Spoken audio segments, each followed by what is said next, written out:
அனைவருக்கும் வணக்கம். அபிஷ்டு அப்படின்ற ஒரு யூடியூபராக இருந்த ஒரு நபர், இன்ஸ்டாகிராமில் ஏதாவது கருத்து நொட்டுறேன் அப்படின்ற பேரில் ஏதாவது ரீல்ஸ் போடுறது, இந்த மாதிரிலாம் ட்ரெண்டான ஒரு நபர். சரிங்களா? இந்த அபிஷ்டுன்ற பேரை கேட்டாவே யார் அது அப்படின்றது நீங்கள் கொஞ்சம் கெஸ் பண்ணியிருப்பீங்க. அவன் ஒரு பக்கா நூல் அப்படின்றத முதல்ல தெரிஞ்சுக்கோங்க. அந்த நூலாண்டி என்ன பண்ணியிருக்கான் அப்படின்னு பார்த்தீங்கன்னா, சமீபத்தில் ஒரு காணொளி வெளியிட்டிருக்காங்க. அவன் ரொம்ப நாளாக ட்ரெண்ட்லேயே இல்லை. அவன் முன்னாடி ட்ரெண்டில் இருந்தானுங்க. நிறைய வீடியோஸ்லாம் போட்டு ட்ரெண்ட் ஆகி அது இதுன்னு எல்லாமோ பேசிக்கிட்டுலாம் இருந்தானுங்க. அப்போ நிறைய பேர் அவனை ஃபாலோ பண்ணியிருப்பீங்க, நிறைய பேர் அவனை பார்த்துருப்பீங்க, அவன் காணொலிகள்லாம் பார்த்துருப்பீங்க.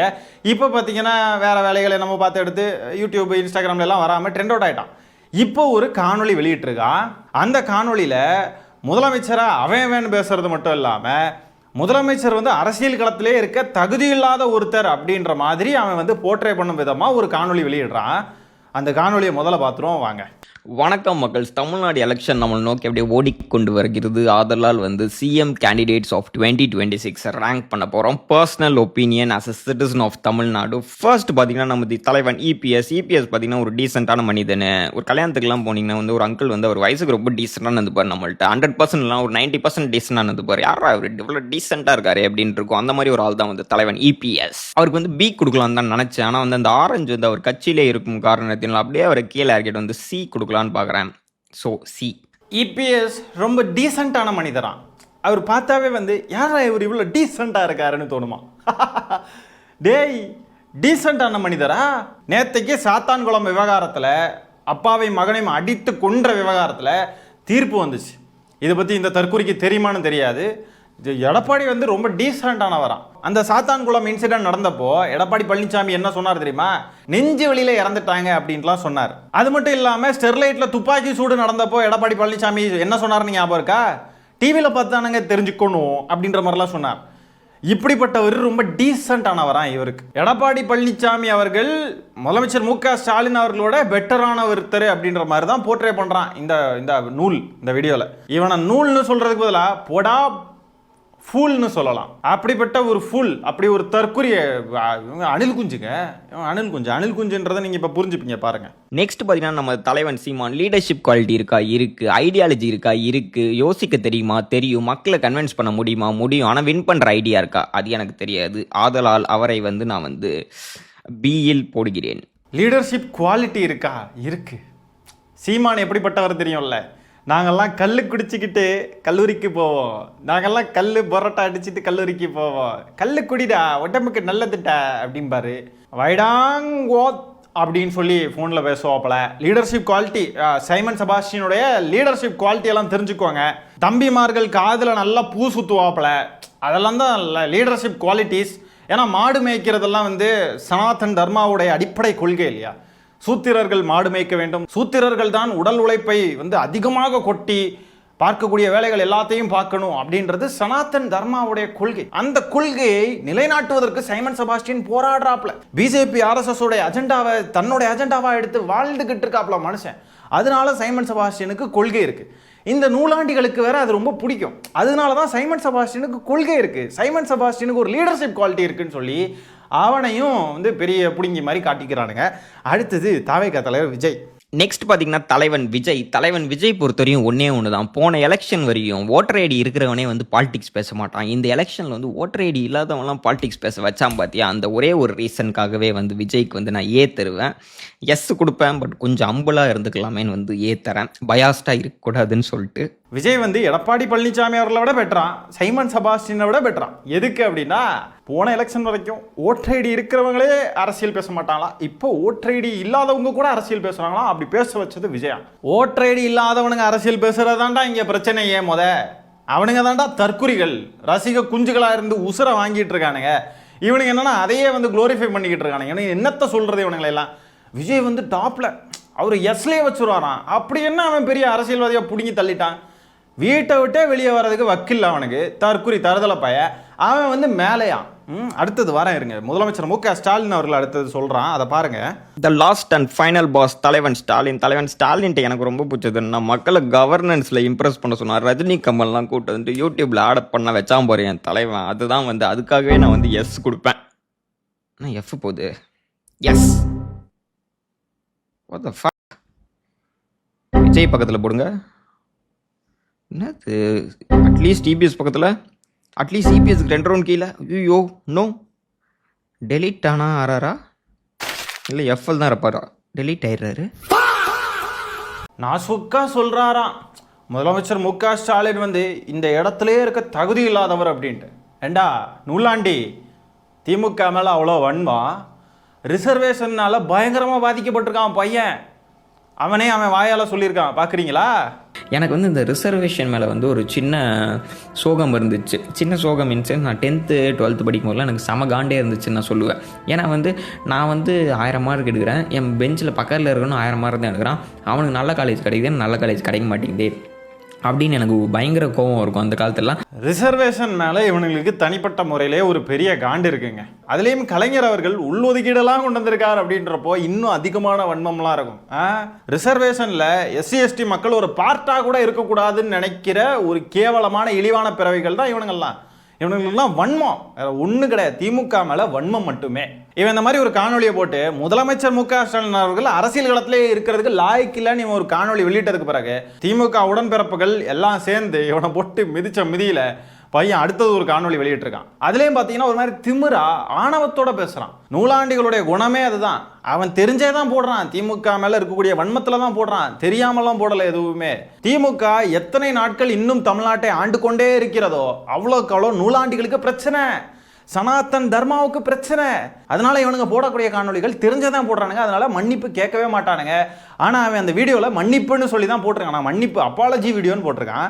எதுக்கு அப்பாலஜி அப்படின்றது எல்லாமே அவன் பேசுகிறான், பார்ப்போம் வாங்க. வணக்கம் மக்கள்ஸ். 2-3 நாள் முன்னாடி ரேங்கிங் சிஎம் கேண்டிடேட்ஸ் 2026னு ஒரு வீடியோ போட்டிருக்கேன். எனக்கு ஒரு டவுட்டு, கத்தி பிஜிஎம்மை வீடியோவுக்குள்ளே ஆட் பண்ணிட்டா பெரிய புளுத்தின்னு நினப்பா? பெரிய புளுத்தின்னு நினச்சிட்டு பேசுவீங்களாடா நீங்கள்லாம்? டா டா டா டா அப்படின்னு பிஜிஎம் போட்ட உடனே நீங்கள் பேசுகிறதெல்லாம் சரி, அப்படியே விஜய் கத்தி படத்தில் அப்படியே ப்ரெஸ் மீட் வச்சு பிடுங்கி தள்ளுவான், அது மாதிரி நினச்சிட்டிங்களோ? இந்த கத்தி பிஜிஎம் இந்த வீடியோவுக்கு பின்னாடி ஆட் பண்ணுறதை நிறுத்துங்களா. முடியலடா. ஐயோ தாலி அறுக்கிறானுங்க போட்டுக்கிட்டு. Personal opinion as a citizen of Tamil Nadu அப்படின்னு மென்ஷன் பண்ணியிருந்தேன். காமன் பீப்புளுக்கு யாரை மேலே வைக்கணும் யாரை கீழே வைக்கணும்னு சொல்கிறதுக்கு ரைட்ஸ் இருக்குது. அதை எத்திக்கலாக ஷேர் பண்ணுறதுக்கும் ரைட்ஸ் இருக்குது. ஆனால் செக்யூலரிசம் சொல்கிறவங்க, செக்யூலரிசம் பேசுகிறவங்க அப்படியே விஜய மாதிரியே ட்ரை பண்ணுறாப்புல. என்ன சிஎம் சார், உங்களுக்கு என்னைய பார்த்து பயமா? ஒன்னே நான் வீட்டில் இருப்பேன், இல்லைனா ஆஃபீஸில் இருப்பேன், என்ன வேணா பண்ணுங்க. அந்த மாடுலேஷன் வருது பாருங்க எனக்கு மூஞ்சில. என்னை எவ்வளோ அப்யூஸ் பண்ண முடியுமோ அவ்வளோ அப்யூஸ் பண்ணாங்க. எப்படி பண்ணியிருப்பாங்கன்னு உங்களுக்கு தெரியும், ஓகே? அது பிரச்சனை கிடையாது. இப்போ எதுக்கு சாரி கேட்க வந்தேன்னா, 2012 ஃபர்ஸ்ட் டைம் ஓட்டர் ஐடி வாங்கிட்டு லைஃப்பில் இனிமேல் போட்டால் கலைஞர் தாண்டா போடுவோம் ஓட்டு அப்படின்னு முடிவெத்தான் பார்த்தீங்களா?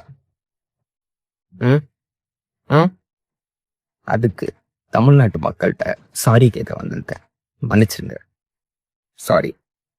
இவன் பேசுகிறத பாருங்களேன், ஒரு கத்தி பிஜிஎம்மையும் பின்னாடி போட்டுட்டு காமன் பீப்புளுக்கு யாரை மேலே வைக்கணும் யாரை கீழே வைக்கணும்னு எல்லாம் தெரியும் அப்படின்னு பேசுகிறான். அதே தாண்டா நாங்களும் சொல்கிறோம், காமன் பீப்புளுக்கு யாரை கீழே வைக்கணும் யாரை மேலே வைக்கணும்னு தெரியும். தெரிஞ்சதுனால தான் வாக்களிக்கப்பட்டு முதலமைச்சராக முதல்வர் மு.க. ஸ்டாலின் அவர்கள் இருக்கிறார். மக்களால் தேர்ந்தெடுக்கப்பட்ட முதல்வர், சரியா? அதுதான் இவனுங்களுக்கெல்லாம் வயிறு எரியுது. இவனுங்களால் இங்கே வாலாட்டவும் முடியல, நூலாட்டவும் முடியலையே அப்படின்றது வைத்தறிச்சல் இவனுங்களுக்கு. 2012 ஓட்டர் ஐடி வாங்கிட்டு இனிமேல் திமுகவுக்கு தான் ஓட்டு போடுவேன், கலைஞருக்கு தான் ஓட்டு போடுவேன்னு சொல்லி இவன் முடிவு பண்ணியிருந்தானா? எது நீ கலைஞருக்கு ஓட்டு போடணும்னு முடிவு பண்ணியிருந்த? இதை நாங்கள் நம்பணும். இவனே தான் ஒரு பேட்டியில் கோவிட் டைமில் இவனுக்கு 26 வயசு தான் ஆயிருந்துச்சு அப்படின்றத இவனே ஒத்துக்கிறான். கோவிட் டைமில் இவனுக்கு 26 வயசுன்னா 2012 எந்த தேர்தலும் நடக்கலை. அப்படி நடக்காத தேர்தலில் இவன் எப்படி ஓட்டர் ஐடி வாங்கியிருப்பான்? இவன் எப்படி வாக்களிக்கலாம்னு முடிவு பண்ணியிருப்பான்? அவன் பேசுறத பாருங்க. 25 எனக்கு கல்யாணம் பண்ணா சார், கொரோனானால 26 தள்ளி போச்சு. பட் எனக்கு ஏன்னா வந்து எனக்கு ஒரு ரைட் பார்ட்னர் இருந்தாங்க, ஓகே? என்னதான் இருந்தாலும் அடிச்சிட்டு கோவிட் டைம்ல இவனுக்கு 25 26 அந்த வயசு தான் இருந்திருக்குன்னா இவன் எப்படிங்க 2012 ஓட்டர் ஐடி வாங்கியிருப்பான்? சரி, அப்படியே இவன் ஓட்டர் ஐடி வாங்கிட்டேன்னு சொல்றான் இல்லையா? 2016 யாருக்கு இவன் வாக்களிச்சிருப்பான்னு நினைக்கிறீங்க? கலைஞருக்கு வாக்களிக்கணும்னு முடிவு பண்ணியிருந்தேன்னு சொல்கிறான் இல்லையா, இவன் கலைஞருக்கு வாக்களிச்சிருப்பான்னு நினைக்கிறீங்க? வாக்களிச்சிருக்க மாட்டான். ஏன்னா அவன் அப்போவும் ரிசர்வேஷனுக்கு எதிரான மனநிலையில் தான் இருந்திருக்கான். அது அவனே அவன் வாயால் ஒப்புக்கொள்கிறான். அது எப்படின்னு கேட்குறீங்களா? அவனே சொல்கிறான் பாருங்க. ரிசர்வேஷன் பற்றி எனக்கு அது யோசிக்கவும் தோணல. பட் டிவியில் ரிசர்வேஷன் சொல்லுவாங்க, பட் அதுக்கு நான் வந்து பெருசாக அது நான் இப்போதைக்கு என்னை பாதிக்கலையே அப்படின்னு சொல்லிட்டு நானும் விட்டுருவேன் அதை. பட் இந்த கர்ணன் பார்க்கும்போது தான் வந்து எனக்கு வந்து ஸ்ட்ரைக் ஆச்சு, ரிசர்வேஷன் வந்து எவ்வளோ இம்பார்ட்டண்ட் அப்படின்னு சொல்லிட்டு. ஸோ அதுதான் எனக்கு கர்ணன் சொல்லி இருந்துச்சு. நான் வந்து நிறைய பேர் இந்த மாதிரி டிஸ்கஸ் பண்ணி கேள்விப்பட்டேன். ரிசர்வேஷன்னா என்ன அப்படின்றதே இவனுக்கு கர்ணன் படம் வெளியே வந்ததுக்கு பிறகுதான் தெரியுன்றதை இவனே ஒப்புக்கொள்கிறான். கர்ணன் படம் 2021 வருஷம் தான் வந்திருக்கு. அப்போ 2021க்கு பிறகு தான் இவனுக்கு ரிசர்வேஷன்னாவே என்னன்னு தெரிஞ்சிருக்குன்றான். அப்போ அதுக்கு முன்னாடி 2016 தேர்தலில் இவன் எப்படி திமுகவுக்கு வாக்களிச்சிருப்பான், எப்படி கலைஞர் அவர்களுக்கு வாக்களிச்சிருப்பான்? ரிசர்வேஷன் மேலே அது வரைக்கும் வன்மம் கொண்டு இருந்த நபர் எப்படி வாக்களிச்சிருப்பான்? உருட்டுறியாடா எங்ககிட்டயே? திமுககாரங்களை அப்படியே போகிற போக்கில் அடிச்சு விட்டுட்டு போயிடலாம், எவனும் எதுவும் பேச மாட்டான், எவனுக்கு எதுவும் தெரியாது அப்படின்னு நினச்சிக்கிட்டு இருக்கானுங்க இவனுங்கெல்லாம். ஆதி முதல் அந்தம் வரைக்கும் எல்லாத்தையும் தோண்டி எடுத்து மக்கள் மத்தியில் நீ யாருன்றதை அம்பலப்படுத்துவான். உன் இஷ்டமா இருக்கு. தமிழ்நாட்டு மக்களால் தேர்ந்தெடுக்கப்பட்டு முதலமைச்சராக இருக்கக்கூடிய முதலமைச்சர் மு.க. ஸ்டாலின் அவர்களை அவன் இவன்லாம் பேசிக்கிட்டு இருந்தா நாங்கள் என்ன சும்மா விடுவோமா? அப்யூஸ் பண்ணுறாங்க, ஐயோ இனி அடிக்கிறாங்க, ஐயோன்னு கிடந்து கதறிக்கிட்டு இருக்கிறான். முன்னாடியெல்லாம் பொதுமக்கள் அப்படின்ற போர்வையில் இவனுங்கெல்லாம் ஒளிஞ்சிக்கிட்டு இருப்பானுங்க. அதனால இவனுங்கெல்லாம் யாருன்றது வெளியே தெரியாமல் இருக்கும். இப்போ வந்து இவனுங்க யாருன்றது தனியாக தெரியுது, அதனால இப்போ அடி வாங்குறானுங்க. பாப்பானுங்களுக்கு இதுவே ஒரு வேலையாக போச்சு. புது கெட்டப்பில் வந்து ஏதாவது ட்ரை பண்ண வைப்பானுங்க. அப்படியே நம்மளை ஒரு இன்டலெக்சுவல் புளுத்தியாக நம்ம காட்டிக்கிட்டு நம்ம வாய்ஸ் எல்லாம் ஒரு மாதிரி டல் பண்ணிக்கிட்டு தமிழ்நாட்டு மக்களுக்கு யாருக்கு எங்கே வைக்கணும்னு தெரியும் இப்படின்லாம் பேசின உடனே மக்கள்லாம் வந்து ஏமாந்து நம்ம பின்னாடி வந்துடுவாங்கன்னு சொல்லி நம்பிக்கிட்டு இருக்கான். தாவேக்கு அணில் குஞ்சுகள்லாம் இவனுக்கு ஃபயர் விட்டுக்கிட்டு இருக்கானுங்க. கேட்டால் சொல்லுவானுங்க, அவன் பாப்பானா இருந்தா என்ன, யாராக இருந்தா என்ன, நாங்கள் ஜாதி பார்க்க மாட்டோம், பிறப்பக்கும் எல்லா உயிருக்கும் அப்படின்றானுங்க. தற்கூரிகள். டேய், பிறப்பக்கும் எல்லா உயிருக்கும்ன்ற வார்த்தைக்கு எதிரானவனுங்களே அவனுங்க தான்டா. அதுக்கு எதிரான சாதி சடங்கு சம்பிரதாயம் அது இதுன்னு எல்லாத்தையும் கொண்டு வந்ததே அவனுங்க தான்டா. தற்கூரிகளா. அவனுங்களை எதுக்கு எதிர்க்கிறோன்றது கூட இவனுக்கு தெரியல. தனி மனிதனை எதிர்க்கிறோன்னு நினச்சிக்கிட்டு இருக்கானுங்க. அவங்களுடைய கருத்தியில தான் நாங்கள் போட்டு எதிர்க்கிறோம். அவனுங்க எதுக்கு திமுக மேலே வன்மத்தோடு இருக்கானுங்களோ அதை தான் போட்டு அடிக்கிறோம். இது கூட புரியாமல் பிறப்புக்கும் எல்லா உயிருக்கும்னு தூக்கிட்டு வந்துருவானுங்க. இவன் விஜயை கொண்டு வந்து மேலே வச்சுட்டான் பாருங்க. அப்படியே டாப் ரேங்க் விஜய்க்கு. இந்த தமிழ்நாட்டு அரசியல் களத்திலே விஜய் தான் சிறந்த அரசியல்வாதின்னு ஒரு இதை வந்து கொடுக்குறான், ரேங்கிங் கொடுக்குறான் விஜய்க்கு. அதனால அணில் குஞ்சுகள்லாம் இவனுக்கு வந்து சப்போர்ட் பண்ண ஆரம்பிச்சிட்டாங்க. என்ன இருந்தாலும் விஜயை வந்து ஃபர்ஸ்ட்ல வச்சுட்டான், சூப்பர் அப்படின்னு. தற்குறிகள். டேய், விஜய ஒரு சிறந்த அரசியல்வாதின்னு சொல்கிறான்னா அவனுடைய அரசியல் புரிதல் எந்த அளவுக்கு இருக்கும் அப்படின்றது அங்கேருந்தே தெரிஞ்சுக்க முடியும். அவன் விஜயை மேலே தூக்கி வைக்கிறதுக்கு காரணமும் இருக்குது. அவனுங்களுக்கு நல்லாவே தெரியும் விஜய் ஒரு ஆகச்சிறந்த தற்குறி அப்படின்ட்டு. விஜய் ஃபேன்ஸோடைய ஆதரவை பெறணும் அப்படின்னா இவனுங்களுக்கு இப்படி ஒன்று ஒரு பிச்சையை போடுற மாதிரி ஒரு வார்த்தையை சொன்னால் போதும், நம்ம பின்னாடி ஓடி வருவானுங்கன்னு நல்லா தெரியும். திமுகவுக்கு எதிராக பேசணும், விஜயை தூக்கி வச்சு பேசணும். இந்த ஃபார்முலாவை அப்ளை பண்ணுறப்போ கொஞ்சம் டேமேஜ் கண்ட்ரோல் எடுத்துக்கலாம் நமக்கு நம்மளே அப்படின்ற ஒரு மனநிலை இவனுக்கு அடி பயங்கரமாக விழுந்த உடனே ஜெய்பீம் படம் பார்த்துருக்கேன் ஃப்ரெண்ட்ஸ், கர்ணன் படம் பார்த்துருக்கேன் தெரியுமா, அது மாதிரி எனக்கும் எஸ்சி ஃப்ரெண்ட்ஸ்லாம் இருக்காங்க, அவங்களுக்காகலாம் நான் பேசியிருக்கேன் வீடியோஸில் அப்படின்லாம் வந்து தூக்கிட்டு வந்துட்டான். அப்படியே விக்டிம் கார்டு எடுத்துகிட்டு வர மாதிரி வந்துட்டான். இங்கே பாருங்க, நான் இதுக்கெலாம் வந்து வீடியோ போட்டிருக்கேன் ஃப்ரெண்ட்ஸ், என்னை நம்புங்க, நான் ஒரு நடுநிலையான ஒரு நபர், நான் ரிசர்வேஷனுக்கெல்லாம் வந்து எதிரானவன் கிடையாது அப்படின்னு சொல்லி நம்ப வைக்க ட்ரை பண்ணுறாராமா. ஜெய்பீம் படத்துக்காக பேசியிருக்கேன் பாருங்க, கர்ணனுக்காக பேசியிருக்கேன் பாருங்க, மாரி செல்வராஜ் சாருக்காக பேசியிருக்கேன் பாருங்க. அடுத்தது கீழே போட்டிருக்கான், டியர் பீப்புள் ஆஃப் தமிழ்நாடு, என்னை நூலு சங்கி இப்படின்லாம் என்னை கேஸ்ட் வச்சு பேசுகிறவங்க இவங்களுக்குலாம் நான் ஒன்று சொல்ல விரும்புகிறேன். நான் வந்து அந்த மக்களுக்காக கூட நான் வாய்ஸ் அவுட் பண்ணியிருக்கேன், என்னை நம்புங்க அப்படின்லாம் வந்து பேசுகிறான். நான் ஒன்றும் அவங்களுக்கு எதிராக பேசலையே, எனக்கும் எஸ்சி எஸ்டியில் ஃப்ரெண்ட்ஸ் இருக்காங்க, நம்புங்க அப்படின்ட்டுலாம் வந்து அந்த விக்டிம் கார்டை தூக்கிட்டு வந்துட்டான். ஒருவேளை ரூட்டு மாஃபியா கும்பல் இருக்கு பாருங்க, அந்த கும்பல் கிட்ட காசு வாங்கிட்டு கூட இவன் இந்த வேலையை பார்த்துருக்கலாம், சான்சஸ் நிறையவே இருக்கு. திமுகவும் காங்கிரஸும் எதிர் துருவங்கள்ல இருந்துச்சுன்னு சொன்னா காங்கிரஸுக்கு ஆதரவா உருட்டுவானுங்க இந்த பாப்பார பயலுக. அப்புறம் எம்ஜிஆர், ஜெயலலிதா, எடப்பாடி பழனிசாமின்னு இவங்க எல்லாருக்கும் ஆதரவா உருட்டிக்கிட்டு இருந்தானுங்க, இப்பவும் உருட்டிக்கிட்டு இருக்கானுங்க. சீமானுக்கு உருட்டுனானுங்க, அண்ணாமலைக்கு உருட்டுனானுங்க, இப்போ என்னன்னா கடைசியா அவனுங்க தஞ்சம் புகுந்திருக்கிற இடம் தாவேகா தலைவர் விஜய்.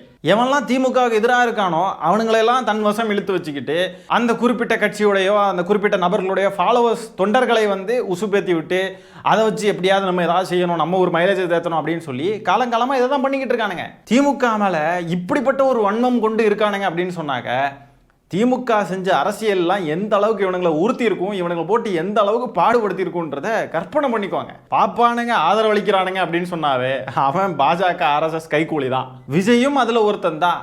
இதை தான் நம்ம முன்னாடி இருந்தே சொல்லிக்கிட்டு இருக்கோம். நீ பாஜக RSS நீ உருப்படியா எதிர்த்தன்னு சொன்னா ஒரு பாப்பான் கூட உன்னை சப்போர்ட் பண்ணவே மாட்டான். எல்லாம் உனக்கு எதிராக தான் வந்து நிற்பானுங்க. உன் கூடவே வந்து பழகினாலும் உன்னை எப்படா காலை பிடிச்சி இழுத்து விடலாம் அப்படின்னு தான் நிற்பானுங்க. நான் யாரை சொல்கிறேன்றது உங்களுக்கு தெரிஞ்சிருக்கோம். அவனுங்களுக்கு நம்ம வந்து பெருசாக அங்கீகாரமும் கொடுக்க மாட்டோம். வரியா பேசுறியா பழகிறியா போ அப்படின்னு தான் நம்ம இருப்போம். ஆகவே திமுகவுடைய அரசியல் இந்த பாப்பார பயல்களுக்கு சுத்தமாக பிடிக்காது. இந்த விஜய் பின்னாடி சுத்தக்கூடிய இந்த இளைஞர்களுடைய ரசிக முகத்தை இந்த தடவை யூஸ் பண்ணிக்கலாம். இவ்வளோ நாளும் எம்ஜிஆருக்கு, ஜெயலலிதாவுக்கு, அவங்களுக்கு இவங்களுக்கு எல்லாருக்கும் ஆதரவாக இருந்து அவங்களுடைய தொண்டர்களை எப்படி மேனிபுலேட் பண்ணி அவங்க சைடு இழுத்து வச்சுக்கிட்டு திமுக மேலே அம்பேவி விடுறதுக்கு அவங்களெல்லாம் யூஸ் பண்ணிட்டு இருந்தாங்களோ, இப்போ இந்த பாப்பார பயல்களுக்கு விஜய் கிடச்சிருக்கான், விஜய் ரசிக குஞ்சுகள் கிடச்சிருக்கானுங்க. அவ்வளோதான். விஜய் இல்லைன்னு சொன்னால் அடுத்த ஆளுக்கிட்ட தாவுவானுங்க. நீங்கள் வேணா பாருங்க, அடுத்தடுத்து திமுகவை எவன்லாம் எதிர்த்து புதுசா கிளம்புறானோ அவன் எல்லாரையும் பாப்பானுங்க, ஆதரிப்பானுங்க. ஏன்னா திமுகவை தவிர வேற எந்த கட்சிக்கும் எவனுக்கும் எந்த கொம்பாதி கொம்பனுக்கும் RSS, பிஜேபி, சங் பரிவார் கும்பலுடைய அரசியலையும் அவங்களுடைய சித்தாந்தத்தையும் எதிர்க்கிற வலிமையும் துணிவும் துணிச்சலும் முதுகலமும் வேற எவனுக்கும் கிடையாது. ஆகவே இந்த அபிஷ்டு இவன் இப்படி ஒரு காணொளி வெளியிட்டு முதலமைச்சர் மு.க. ஸ்டாலின் அவர்களுக்கு அரசியல் களத்தில் இருக்க தகுதியே இல்லை அப்படின்னு சொல்லி பேசிக்கிட்டு இப்படி ஒரு கத்தி பிஜிஎம் போட்டு பெரும் புளுத்தியாக இவன் பேசிக்கொண்டிருந்த இந்த விஷயங்களை பற்றி என்ன நினைக்கிறீங்கன்றதை கமெண்ட்ஸில் பதிவு பண்ணுங்க. இந்த காணொளியை நான் இத்துடன் நிறைவு செய்து கொள்கிறேன். நன்றி, வணக்கம்.